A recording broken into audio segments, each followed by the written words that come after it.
జూబ్లీహిల్స్ నియోజకవర్గంలో దశాబ్ది కాలంలో బీఆర్ఎస్ సర్కార్కు సాధ్యం కాని అభివృద్ధి పనులను కేవలం 19 నెలల్లోనే చేసి చూపెట్టింది రేవంత్ సర్కార్. హైదరాబాద్ ను ప్రగతి పదంలో నడిపించడంతో పాటు జూబ్లీహిల్స్ కు ప్రాధాన్యమిస్తోంది.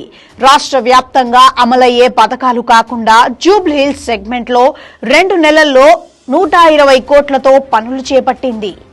షేక్పేట డివిజన్ కు 39 కోట్లు, రహమత్ నగర్ డివిజన్ కు 20.8 కోట్లు, యూసఫ్గూడ డివిజన్ కు 12.17 కోట్లు, బోరబండ డివిజన్ కు 10.24 కోట్లు, ఎర్రగడ్డ డివిజన్ కు 5.10 కోట్లు కేటాయించి మౌలిక సదుపాయాలు కల్పిస్తుంది. ఇవే కాకుండా 60 కోట్లతో యూసఫ్గూడలో 200 పనులు పూర్తి చేస్తోంది.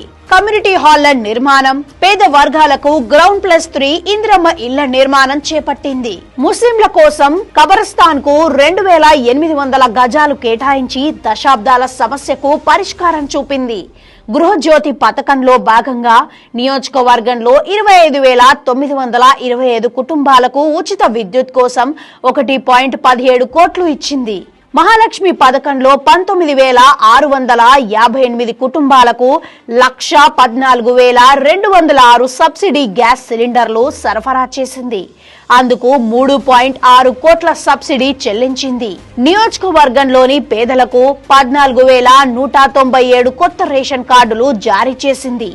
ప్రతి నెల 23,311 క్వింటాళ్ల సన్న బియ్యం అందించి కడుపు నిండా భోజనం పెడుతోంది. జూబ్లీహిల్స్ లో 3 చోట్ల అండర్ పాస్లు, కేబీఆర్ పార్క్ చుట్టూ 6 జంక్షన్లు కలుపుతూ 1,090 కోట్లతో ఫ్లైఓవర్ నిర్మిస్తుంది రేవంత్ సర్కార్. జంట నగరాల్లో 19 నెలల్లో 211.11 కోట్ల ఉచిత బస్సు జీరో టికెట్లు జారీ చేసింది. తద్వారా పేద మహిళలకు 7,069.72 కోట్లు ఆదా చేసింది. ఇందిరమ్మ మైనారిటీ మహిళా యోజన ద్వారా మైనారిటీ మహిళలకు 50,000 ఆర్థిక సహాయం చేస్తోంది. బతుకమ్మ కుంట, మీరాలం చెరువులకు పునరుజ్జీవనం, 1,650 కోట్లతో ఉస్మానియా ఆసుపత్రికి కొత్త భవనాలు, మూసి పునరుజ్జీవనం కోసం 3,849 కోట్లతో కొత్త 39 ఎస్టీపీల నిర్మాణం జరుగుతోంది. 35,000 కోట్లతో మెట్రోని విస్తరిస్తోంది. నగర వ్యాప్తంగా కబ్జాకు గురైన 923 ఎకరాల జలవనరులను కాపాడిన హైడ్రా వరద ముంపు సమస్యకు పరిష్కారం చూపింది. ట్రాఫిక్ సమస్యలను తగ్గించేలా నగరం నలుమూలల ఎలివేటెడ్ కారిడోర్లను నిర్మిస్తోంది.